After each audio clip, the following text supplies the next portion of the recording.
प्यारे बच्चों नमस्कार, स्वागत है आप सभी लोगों का हमारे YouTube चैनल में। तो देखिए हम लोगों ने कौन से लेसन को स्टार्ट किया है, तो लेसन नंबर 7 यानी कि मृदा को स्टार्ट किया है, ठीक है। और इसमें हमारा जो पार्ट 1 था ना, लेक्चर नंबर 1, वो ऑलरेडी कंप्लीट हो चुका है। तो लेक्चर नंबर 1 में हमने क्या किया था, ये जो स्टार्टिंग के पार्ट्स थे उनको हमने कवर कर लिया था, और यहाँ पर अभी आगे के जो भी आपके टॉपिक्स हैं उनको हम इसमें देखने वाले हैं इस वीडियो में। तो चलिए फिर इस वीडियो को शुरू करते हैं। सब लोग तैयार है ना। देखो ये सब कुछ हमने पिछले वीडियो में कंप्लीट कर लिया था, आप लोगों ने देखा भी होगा। जिन्होंने भी पिछले वीडियो को नहीं देखा है प्लेलिस्ट में जाकर के देख लेना, ठीक है ना। चलो आ जाओ यहाँ पर देखते हैं। देखो अभी इस वीडियो में हम क्या देखने वाले हैं, तो यहाँ पर हम लोग जानेंगे प्यारे बच्चों मिट्टी के प्रकार, यानी जो अलग अलग प्रकार होते हैं ना मृदा के, उनके बारे में हम यहाँ पे समझने वाले हैं, ठीक है जी। तो देखो यहाँ पे कितने प्रकार के मिट्टी के बारे में हमें पढ़ना है, तो आप लोग देख सकते हो। सबसे पहले हम लोग देखेंगे खुरदरी मृदा, ठीक है। उसके बाद फिर यहाँ पर हम लोग बात करेंगे काली मृदा की। काली मिट्टी हमने पढ़ा था ना एकदम शुरू में, काली मिट्टी का निर्माण किससे होता है, तो बेसाल्ट चट्टानों से होता है, मैंने आपको बताया भी था। उसके बाद हम देखेंगे लाल मृदा के बारे में, और फिर उसके बाद तटीय काप की मृदा, और पांचवा यहाँ पे आ जाएगा प्यारे बच्चों अपरिपक्व मृदा, ठीक है। तो ये 5 प्रकार के मृदा के बारे में हमको समझना है। तो सबसे पहले मैं आप लोगों को ना कुछ बातें बता देती हूँ। जैसे यहाँ पर आप लोग देखेंगे तो क्या है, ये किसका नक्शा है, तो ये आपका जो महाराष्ट्र स्टेट है ना, देखो ये महाराष्ट्र स्टेट का नक्शा है, ठीक है। तो इसमें क्या दिखाया जा रहा है, तो इसमें जो आपके मतलब ये जो अलग अलग प्रकार की मृदा है ना, वो कौन से क्षेत्र में पाई जाती है वो यहाँ पे बताया गया है, ठीक है। यानी सॉइल का डिस्ट्रीब्यूशन दिया गया है। जैसे मैं आप लोगों को बताना चाहती हूँ, देखो जैसे ये लाल मृदा, ठीक है। तो लाल मृदा कहाँ पर पाई जाती है, महाराष्ट्र के कौन से क्षेत्र में, तो ये जो महाराष्ट्र का ये जो कोंकण वाला क्षेत्र है ना, देखो ये कोंकण वाला क्षेत्र है। मैंने आपको पिछले वीडियो में बताया था कि कोंकण वाला क्षेत्र कौन सा होता है, तो यही किनारे वाला होता है, ठीक है ना। तो यहाँ पर कौन से प्रकार की मृदा पाई जाती है, लाल मृदा पाई जाती है, ठीक है। एक तो यहाँ पर, और दूसरा ये जो विदर्भ के इलाके में आता है ये वाला हिस्सा, यहाँ पर भी लाल मृदा पाई जाती है, ठीक है। इसके अलावा अगर मैं यहाँ पे बात करूँ तटीय कांप की मृदा, तो ये कहाँ पर पाई जाती है, पूरे महाराष्ट्र में। तो महाराष्ट्र का ये वाला जो एरिया है ना, मुंबई उपनगर वाला और मुंबई शहर वाला, ठीक है, यहाँ पर ये वाली मृदा पाई जाती है, और ये काफी कम पाई जाती है, आप लोग यहाँ पे देख सकते हो, ठीक है। इसके अलावा अगर अपरिपक्व मृदा की बात करोगे तो ये कहाँ कहाँ पर पाया जाता है। पहली बात तो ये इलाके में पाया जाता है, पुणे, सतारा, कोल्हापुर, ठीक है, ये यहाँ पे आ जाता है। इसके अलावा ये वाला जो एरिया है महाराष्ट्र स्टेट में, यहाँ पर और यहाँ पर इस प्रकार की मिट्टी पाई जाती है, ठीक है। फिर यहाँ पे अगर मैं काली मिट्टी की बात करूँ तो काली मिट्टी कहाँ कहाँ पर पाया जाता है, तो देखो काली मिट्टी सबसे ज्यादा महाराष्ट्र स्टेट में पाया जाता है। आप देख सकते हो ज्यादातर इलाके में कौन सी मृदा पाई जा रही है, काली मृदा ही पाई जा रही है, ठीक है। उसके बाद खुरदरी मिट्टी की बात करेंगे तो खुरदरी मृदा कहाँ कहाँ पर पाई जाती है, तो ये देखो बुल्ढाना का इलाका, नासिक, धुले, फिर उसके बाद यहाँ पे ऐसे करके आप देख सकते हो बीड़, है ना। तो ये जगह में खुरदरी मृदा पाई जाती है। तो आप एक काम कर सकते हो, आप अपनी टेक्स्ट बुक में ना, यानी आपकी किताब में उसको अच्छे से देखो कि कहाँ कहाँ पर किस प्रकार की मिट्टी पाई जाती है, ठीक है। तो चलो यहाँ पे हम आगे चलते हैं, और जो अलग अलग प्रकार की मिट्टी है ना उनके बारे में पूरा अच्छे से पढ़ते हैं। तो देखो बच्चों मिट्टी के प्रकार हम पढ़ेंगे, कितने प्रकार की मिट्टी, 5 प्रकार की मिट्टी। सबसे पहले यहाँ पे आ जाएगा मोटी खुरदरी मृदा, ठीक है। अब इसके बारे में कुछ आप लोगों को बातें बताती हूँ, जैसे कि ये जो मृदा है ना वो कैसे निर्मित होती है, यानी ये किसके परिणाम स्वरूप इसका निर्माण होता है। तो देखो आप लोगों को बताती हूँ, जहां पर कम वर्षा हो, मतलब कम वर्षा और अपर्दन। अपर्दन क्या होता है प्यारे बच्चों, मैंने आप लोगों को पिछले वीडियो में बताया था कि जब बड़ी बड़ी चट्टानें छोटे छोटे टुकड़ों में डिवाइड हो जाती हैं और वो जब पाउडर जैसा बन जाती है, तो उसी को हम क्या बोलते हैं, मतलब ये जो पूरा प्रोसेस होता है, ठीक है, इसी को कहा जाता है, क्या कहा जाता है, तो अपर्दन कहा जाता है, ठीक है। तो ये किसका परिणाम है, कम वर्षा, यानी जहां पे कम बारिश होती है, और अपर्दन मतलब चट्टानों का अपर्दन, ठीक है, ये इसका परिणाम है कि ये मोटी खुरदरी मृदा का निर्माण होता है, ठीक है जी। यहाँ पे देखिएगा जो हमारा पठार है, पठार मतलब कौन से पठार की बात की जा रही है, तो दक्कन का पठार, ठीक है, दक्कन का पठार। दक्कन के पठार पर ही हमारा महाराष्ट्र स्टेट लोकेटेड है, आप सभी लोग जानते हो, ठीक है। तो ये जो दक्कन के पठार का पश्चिमी भाग है ना प्यारे बच्चों, राइट, यहाँ पर देखो पश्चिमी भाग में पर्वतीय समतल क्षेत्र में, यानी जो पर्वतीय समतल क्षेत्र है, पर्वतीय मतलब आप जानते हो ना जो पर्वतीय इलाका है, और जो समतल है थोड़ा सा, ठीक है, पर्वत मतलब आप समझोगे ऐसा वाला, लेकिन पर्वत में भी जो समतल वाला इलाका है वहां पर इस प्रकार की मिट्टी पाई जाती है, ठीक है। अब यहाँ पे देखिएगा एग्जाम्पल्स भी दिए गए हैं, यानी कुछ उदाहरण भी दिए गए हैं जिससे आप समझ सकते हो कि कहाँ कहाँ पर इस प्रकार की मिट्टी पाई जाती है प्यारे बच्चों। तो देखो आप लोगों को बताती हूँ, पहला तो यहाँ पे अजंता आ जाएगा, बालाघाट और महादेव की पहाड़ियाँ, यानी ये जो तीनों पहाड़ियाँ हैं अजंता, बालाघाट और महादेव, यहाँ पर इस प्रकार की मृदा पाई जाती है। ठीक है, इस मृदा में ह्यूमस की मात्रा कैसी होती है प्यारे बच्चों? नगण्य होती है। इसमें आप देख सकते हो ये जो हमारा नक्शा था इसमें आप आकर के देख सकते हो कि कहाँ कहाँ पे इस प्रकार की मिट्टी पाई जा रही है। ये देखो भैया यहाँ पर, यहाँ पर, यहाँ पर, है ना, तो ऐसे करके आप समझ सकते हो। फिर यहाँ पे हम लोग अगला बात करेंगे काली मिट्टी की। लो जी, काली मिट्टी को रेगुर मृदा भी कहा जाता है, मैंने आप लोगों को पहले ही बताया था, और ये बेसाल्ट चट्टानों से इसका निर्माण होता है। ठीक है, तो अब ये कैसे बनता है? देखो, रेगुर नाम से ये जाना जाता है, आप सभी लोग जानते हो, रेगुर या फिर कपास की काली मृदा भी हम बोल सकते हैं। तो याद रखना इसी के अलग अलग नाम है, तो अगर आपके परीक्षा में कभी कपास लिख करके आ गया या फिर रेगुर लिख करके आ गया तो कंफ्यूज मत होना, वहां पर काली मिट्टी की ही बात की जा रही है। ठीक है ना, तो देखिएगा ये कौन से प्रकार के प्रदेश में, मतलब कौन से प्रदेश में इसका निर्माण होता है? तो जहां पे मध्यम वर्षा होती है, यानी जहां पे ना ज्यादा वर्षा होती है और ना ही बहुत कम वर्षा होती है, जहां पे मीडियम बारिश होती है ना, वहां पर इस प्रकार की मृदा पाई जाती है। ठीक है जी। फिर यहाँ पे देखिएगा नदियों की घाटी में कांप की मृदा के मैदानों और घाटी भागों में यह मृदा पाई जाती है। अब इसका मतलब क्या हुआ? तो देखो ये कहाँ पर पाई जाती है, मतलब मोस्टली ये कहाँ पे पाई जाती है? तो जो नदियों की घाटियां होती है ना, नदियां होती हैं फिर उनकी घाटियां होती है वहां पर, और कहाँ पर पाई जाती है? तो देखो क्या लिखा है, कांप की मृदा के मैदानों।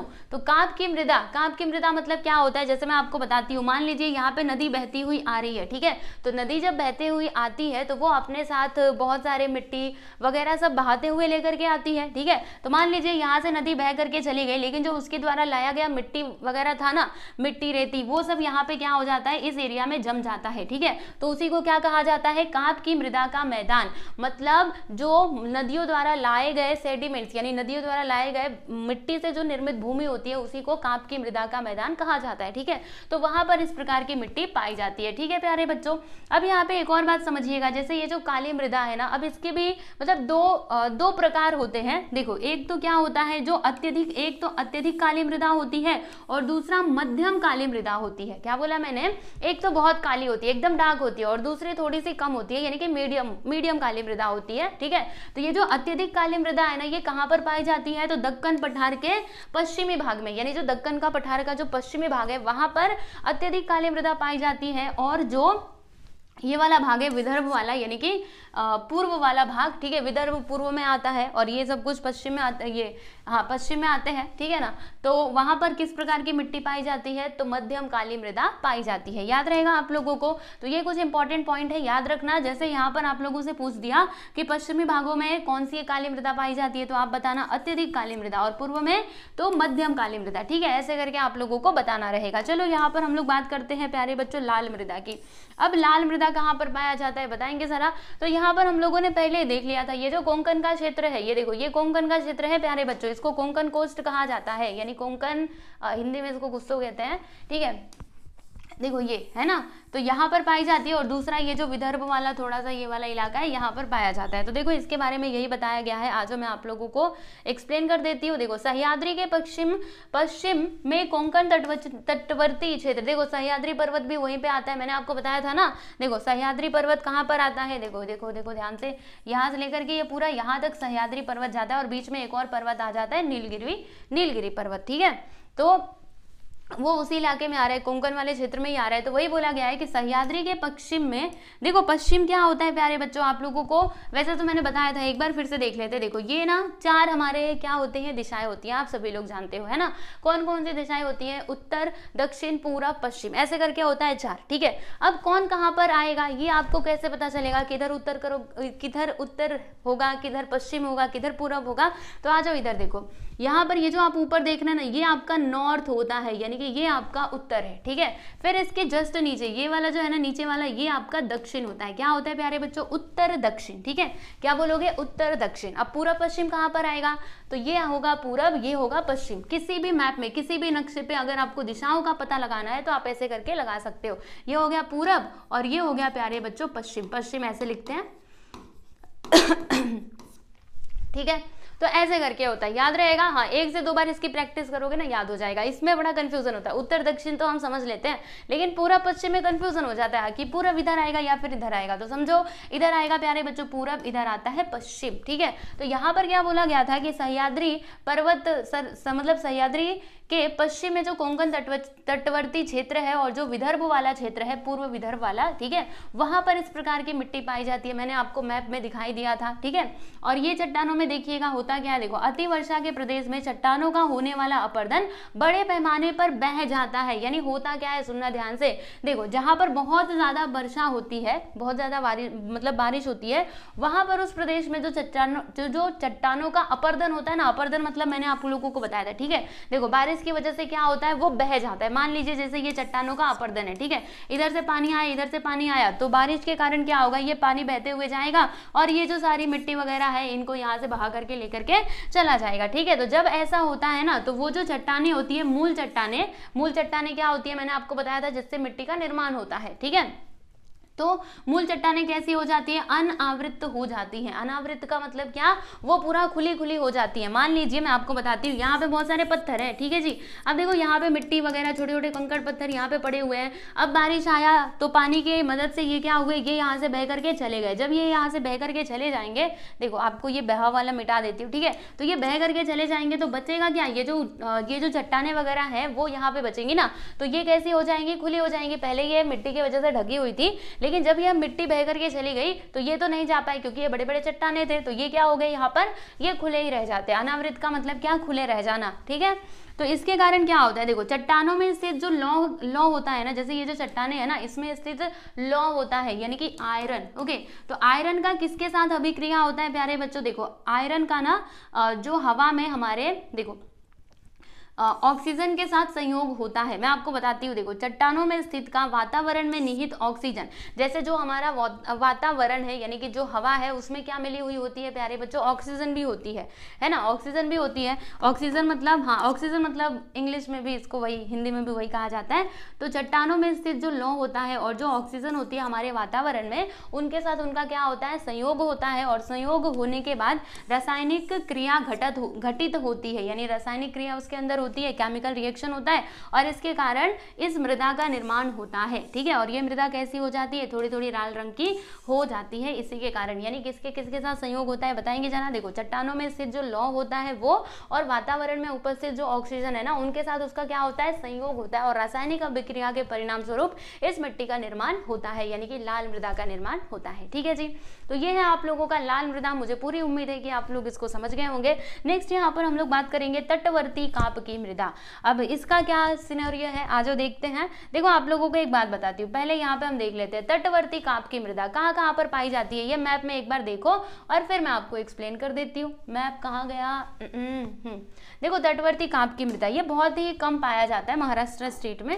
देखो भैया यहाँ पर, ये देखो ये वाला एरिया जो है ये यहाँ पर पाया जाता है, ठीक है। चलो इसके बारे में हम पढ़ लेते हैं फटाफट से। तो यहाँ पर हम जानेंगे, देखो कोंकण की अधिकांश नदियां लंबाई में कम परंतु वेगवान होती हैं। देखो बच्चों, जो कोंकण क्या होता है, कोंकण कोस्ट मैंने आप लोगों को बताया था। ये जो महाराष्ट्र का जो किनारे वाला एरिया है ना, इसको कोंकण कोस्ट कहा जाता है, ठीक है। तो ये वाला जो एरिया है ना, यहाँ पर जो नदियां बहती हैं वो लंबाई में कम होती हैं, उनकी लंबाई बहुत ज्यादा नहीं होती, ठीक है। वो क्या होती है, लंबाई में कम होती है और वेगवान होती है, यानी बहुत स्पीड से भागती हैं, यानी जब बहती हैं तो बहुत स्पीड से बहती हैं, ठीक है। अब इसके कारण क्या होता है, परिणामतः नदियों द्वारा लाई गई कांप की मिट्टी नदी के मुहाने पर जमा हो जाती है। देखो बच्चों यहाँ पर क्या बताया गया है, जैसे जो कोंकण वाले इलाके में वहाँ की जो नदियां हैं वो लंबाई में कम होती हैं, मतलब लंबाई उनकी ज़्यादा नहीं होती है, वो बहुत कम जगह में ही बह जाती हैं, ठीक है। और बहुत ही स्पीड में बहती हैं, बहुत तेज तेज बहती हैं। और इसका परिणाम क्या होता है कि जो नदियों द्वारा लाई गई कांप की मृदा होती है ना, अब आप सोचेंगे कांप की मृदा क्या है, तो देखो भैया जब नदियां बह रही है तो उनके बीच में जो भी मिट्टी वगैरह सब जो भी सेडिमेंट्स आएंगे ना, उनको वो बहाते हुए लेकर के जाती हैं, ठीक है। तो वही है प्यारे बच्चों कांप की मृदा, ठीक है। तो कांप की मृदा नदियों के मुहाने पर जमा हो जाती है। अब नदियों का मुहाना क्या है, तो देखो नदियों का जो स्टार्टिंग पॉइंट होता है, यानी जहां से वो शुरू होती है उसको कहा जाता है मुहाना, ठीक है। तो नदियों के मुहाने पर वो वाली जो मृदा है वो निर्माण हो जाती है, वो जमा हो जाती है, ठीक है। और इसके कारण क्या होता है, आ जाइए देख लेते हैं। तो इसके कारण वही मिट्टी का निर्माण होता है जो हमने देखा था कांप की मृदा, ठीक है। पश्चिमी तटवर्ती भागों में नदियों के मुहाने पर इस मृदा का निर्माण हुआ है, यानी जो पश्चिमी तटवर्ती भाग है वहां पर नदियों के मुहाने पर यह मृदा हमें देखने के लिए मिलती है। कहाँ कहाँ पर, देखो यहाँ पे क्षेत्र भी बताया गया है, तो धर्मतर, पनवेल आदि क्षेत्र, ठीक है। तो ये हो गया प्यारे बच्चों ये वाली मृदा। अब उसके बाद यहाँ पे हम लोग बात करेंगे पीली सी कत्थई मृदा, यानी कि इसको पीली मृदा भी कहा जाता है। तो अतिरिक्त वर्षा के प्रदेश में यह मृदा पाई जाती है, यानी जहां पर बारिश कैसी होती है प्यारे बच्चों, अतिरिक्त वर्षा होती है, वहां पर इस प्रकार की मिट्टी पाई जाती है। अतिरिक्त वर्षा मतलब क्या होता है, ज्यादा वर्षा, ठीक है। जहां पर ज्यादा वर्षा होती है वहां पर इस प्रकार की मृदा हमें देखने के लिए मिलता है, ठीक है। और यह मृदा अधिकांशतः उपजाऊ नहीं होती है, मतलब ज्यादा ये फर्टाइल नहीं होती है, ठीक है। और इसीलिए अगर ये फर्टाइल नहीं है, मतलब ये उपजाऊ नहीं है, तो इसके अंदर कोई अगर हम खेती करेंगे तो वो तो होगा भी नहीं ना। तो वही है कि कृषि के लिए इस मृदा का उपयोग बहुत ही कम किया जाता है, ठीक है। तो चंद्रपुर भंडारा के पूर्व भाग तथा सह्याद्री पर्वत के पर्वतीय भागों में यह मृदा पाई जाती है। तो आपसे पूछा जाएगा कि पीली मिट्टी कौन से भाग में पाई जाती है, तो आप बताएंगे चंद्रपुर भंडारा का पूर्व भाग और सह्याद्री के पर्वतीय जो भाग होते हैं, पर्वतीय भागों में यह मृदा पाई जाती है, ठीक है। तो यहाँ पर हम लोगों ने 5 प्रकार के मृदा के बारे में जाना, कौन कौन से, चलो एक बार फिर से वापस से हम लोग पढ़ेंगे। पहले हमने देखा था मोटी खुरदरी मृदा, काली मृदा, फिर उसके बाद लाल मृदा, फिर हमने देखा था प्यारे बच्चों तटवर्ती कांप के मृदा, और उसके बाद हमने क्या देखा था आप लोगों को, यहाँ पर मैंने बताया था पीली मृदा, ठीक है। तो यहाँ पर जो मृदा के प्रकार है ना प्यारे बच्चों, वो होते हैं कंप्लीट। अब उसके बाद से हमें क्या पढ़ना है, तो इसके आगे हमें ये पढ़ना है जी, क्या पढ़ना है, मृदा क्षरण और अवनति। और एक और यहाँ पे टॉपिक है जो हम पढ़ेंगे, देखो मृदा का संवर्धन, ठीक है। तो दोनों बहुत ही इंपॉर्टेंट टॉपिक है आपके सिलेबस के भी हिसाब से और आपके नॉलेज के भी हिसाब से, यानी इन सारी बातों के बारे में ना आप लोगों को पता होना चाहिए, ठीक है, कि मृदा क्षरण क्या होता है, इसकी अवनति क्या होता है और उसका हम संवर्धन किस प्रकार से कर सकते हैं। क्योंकि देखो अभी आप 7th में हो, धीरे धीरे करके आप बड़े होंगे, 10th में जाएंगे, 12th में जाएंगे, ऐसे ऐसे करके जब आप आगे बढ़ेंगे, ठीक है, तो आपको पता तो रहना चाहिए ना कि ये किस प्रकार से ये मृदा में हमें चेंजेस देखने के लिए मिलते हैं, ऐसी मृदा क्यों बनी है, ठीक है, ऐसे क्यों यहाँ पे कहीं पे इतने बड़े बड़े ऊंचे टीले दिखाई दे रहे हैं, कहीं पे पूरा समतल है। तो ये सारी चीजें आपको पता होनी चाहिए। और मृदा संवर्धन हम किस प्रकार से कर सकते हैं, ये भी आप लोगों के पास इसका भी नॉलेज होना चाहिए, आपके ही पास नहीं, सभी के पास इसका नॉलेज होना चाहिए, तभी तो हम लोग मिट्टी को बचा करके रख पाएंगे। क्योंकि मिट्टी क्या है, आप लोगों ने फर्स्ट लेक्चर में ही देखा था कि इसको बनने के लिए हजारों साल लग जाते हैं। तो जब हमें इसका इंपॉर्टेंस पता रहेगा, हमको पता रहेगा कि हम किस प्रकार से इसको कंजर्व करके यानी संवर्धन इसका कर सकते हैं, तो आप वो सारी चीजें जरूर भविष्य में करोगे, ठीक है ना। तो मुझे ऐसा लगता है कि अभी हमें रुक जाना चाहिए, यानी अभी हम रुकते हैं और अगले वीडियो में हम क्या करेंगे, ये जो आपका चैप्टर है ना मृदा, इसको हम लोग पूरा के पूरा कंप्लीट कर लेंगे, ठीक है।